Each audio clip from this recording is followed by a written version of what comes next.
Yeah. I guess I am almost too good to be true. I thought as I read the magazine cover story for the third time. That is, if you believe the hype. But the truth is, I almost ruined my life one night, but I somehow managed to right a wrong and come out basically unscathed. It was a cool October night, and my football team, the Central Georgia University Jaguars, had just recorded our biggest victory in CGU school history over the Louisiana State University LSU Tigers. It was a beautiful night for football, with a crowd of over 80,000 fans. I remember the smell of the grass and how great my teammates and I looked in our green and gold uniforms under the lights in a nighttime atmosphere that only college football can provide.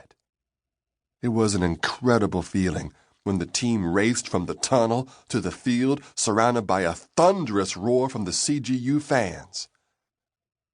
I was a redshirt freshman, and in this, my first start, I gained over 150 yards against a tough LSU defense. After the game, I decided to join my childhood best friend, Delmar, and some of my teammates for some post-game festivities. In the past, for me that would have meant reviewing film of that night's game. But I was getting tired of all my teammates ribbing me and saying, "Brady can't hang," and "Brady ain't down with that." So I surprised them and myself by going to drink my first beer with them at senior Teddy Miles's apartment.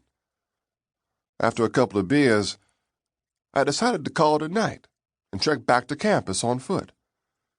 When I got to the parking lot of Teddy's apartment building, I saw a girl getting out of a car in a white dress and white stockings.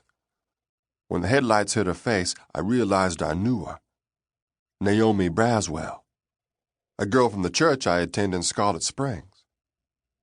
Naomi was one of several people who said they were interested in being a part of Saving Ourselves when I tried to start the group at the church, but she was the only one who showed up for the first meeting. So I gave up the idea of starting the Celibacy Club, but still talked with Naomi several times about how tough it was playing football and trying to stay celibate. Naomi was a local girl, was majoring in nursing at CGU, and lived with her mother and little sister near campus. Sometimes we attended Bible study on Wednesday nights and went to the movies on Sunday after church. A couple of times, she invited me to her house for Sunday dinner. I always accepted that invitation because her mother could throw down with the pots and pans.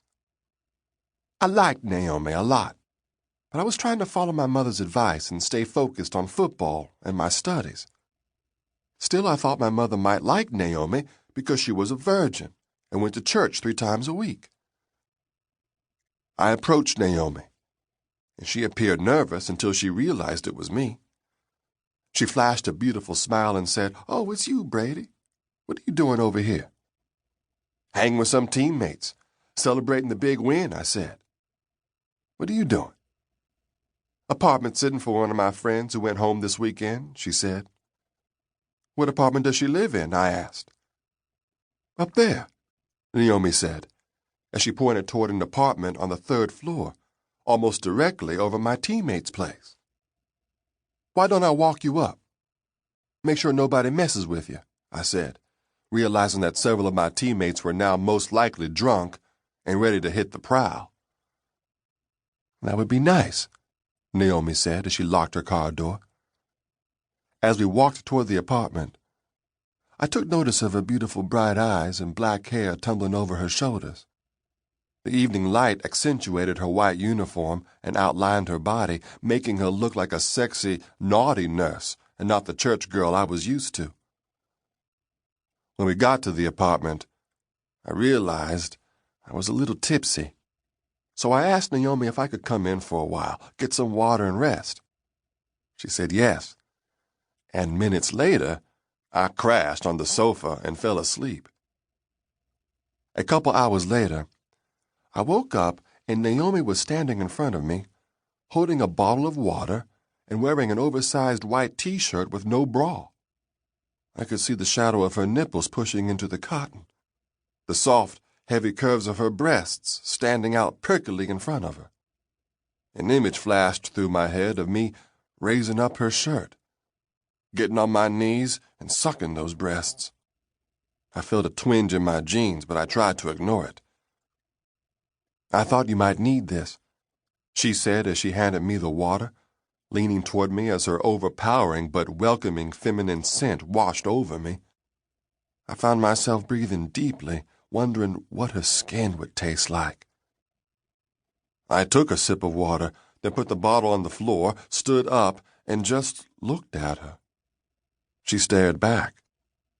I was nervous, and the bulge in my jeans grew tighter. "Would it be all right if I kissed you?" I asked. "Yes," she whispered. I leaned in, put my arms around her waist, and pressed my lips softly against hers. They were sweet, like I always thought they would be. Her body was tense at first, but then I parted her lips, slid my tongue into her mouth. She closed her lips around my tongue, and a shiver ran through my body. I leaned out of the kiss. "Where's the bedroom?" "Back there," Naomi said, pointing behind her. "What about your celibacy vow?" she asked. I thought about the question for a moment, then said, "You don't have to go all the way." "Are you sure?" "We can just, dry grind." "Okay. I think that'll be okay." I followed Naomi into the dark room. It took my eyes a minute to adjust before I saw that there wasn't a bed, just a mattress on the floor, a flower print bedspread over it. "What should we do first?" Naomi said. "Take off your clothes," I said. "No, you go first." "Let's do it together."